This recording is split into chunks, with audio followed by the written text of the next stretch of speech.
कौन हाथ लगा अपने बघारा जिंदाबाद गोरा के हाथ लगाई अपने बघारा जिंदाबाद गोरा के हाथ लगाई अपने बघारा जिंदाबाद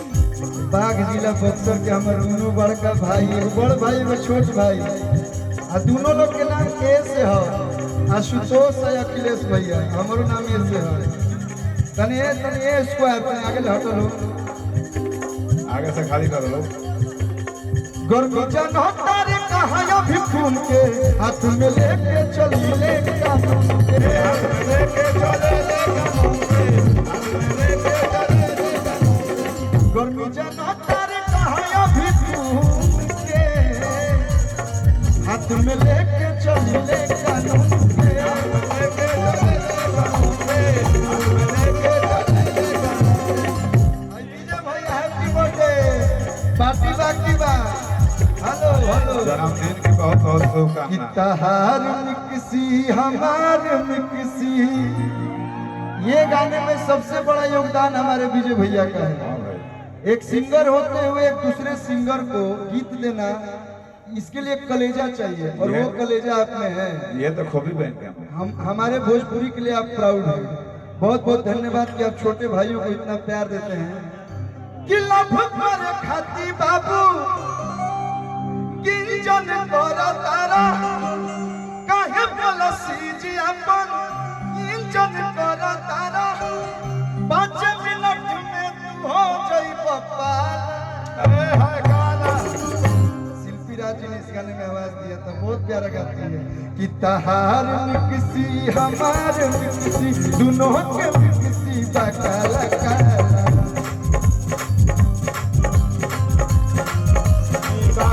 हमार पीस नरम मसाला तहार पीस नरम मसाला हमारे पीछे नरम मसाला हमारे पीछे नरम हमार पीस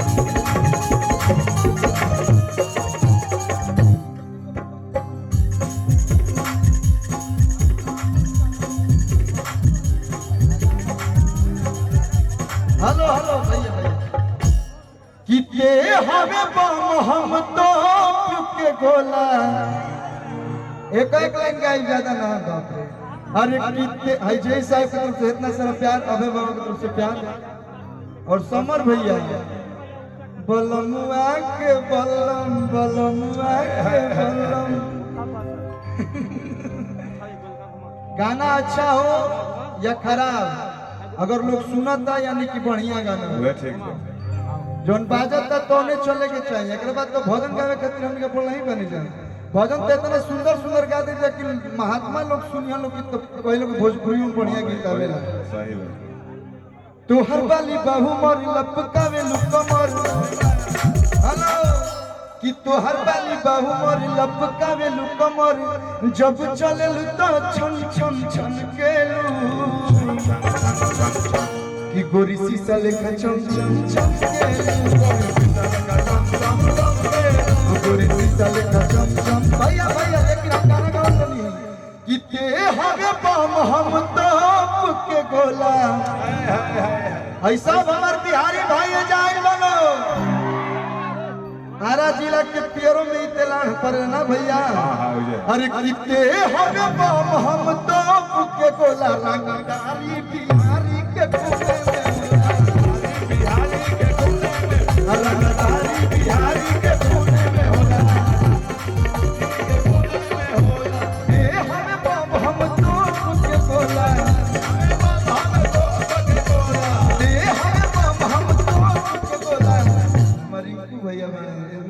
स्वागत बा। और सबसे बड़े हमारे हीरो लाल बाबू पंडित सर, एक बार जोरदार ताली बजा दीजिए। भोजपुरी के बहुत अच्छे डायरेक्टर, एक बार जोरदार ताली चारों तरफ से आप लोग बजाई लोग।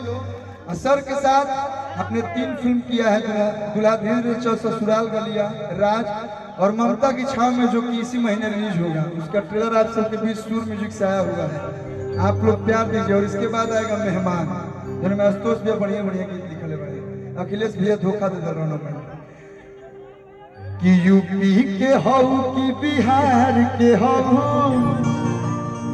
आग लागे जनुआ के बुटिए से। हम रंगदारी कितना गए ना रंगदार है, लेकिन गीतिया लोग पसंद कर ला दी ना। देखने में क्यूट हूँ लेकिन अपने बोली से लोगों को म्यूट कर देता हूँ कि आग लागे जनुआ के बोलिए से, बात करे राई फला गोलिए से। तो जी आपके भाई कहता कि पानी पियले तू कवनाई नहर के हो, कि यूपी के हो कि बिहार के हो। अरे बंगाल की है भाई, तुम्ही बंगाली? हाँ बंगाली दादा आसबो। ए बंगालिया बेबी, तोड़ा तोड़ी होबे ना, तोड़ा तोड़ी होबे ना। बोलना कब देवी नमः तुम्हार संग बहु मतन काज करबे, तोड़ा तोड़ी होबे कि ना। पानी पियले तू कवनाई नहर के हो, कि यूपी के हो कि बिहार के हो,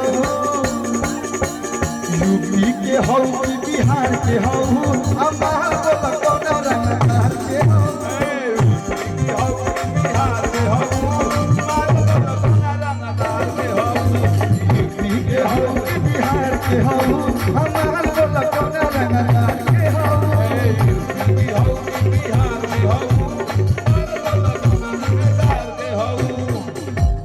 यूपी के हो कि बिहार के हो।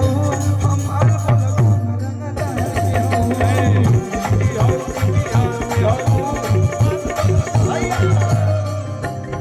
Thank you so much. हम समझ रहे हैं कि यहाँ पे बहुत सारे कलाकार हैं, इसीलिए मैंने 3 मुखड़ा गाया।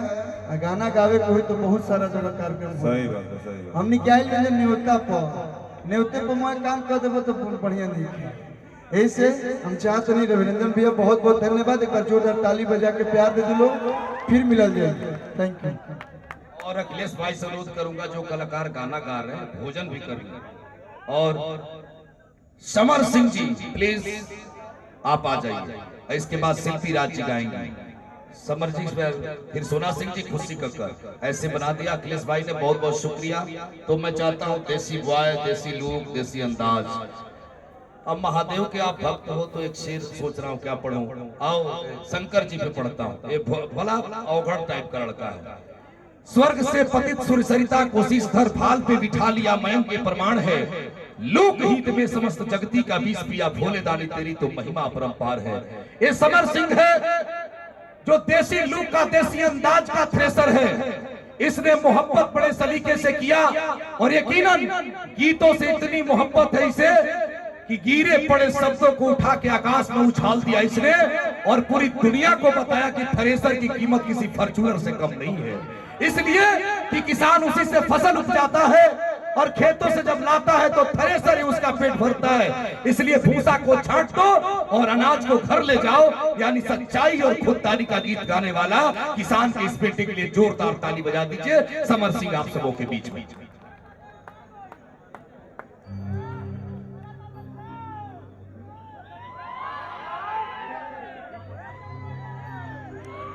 हाय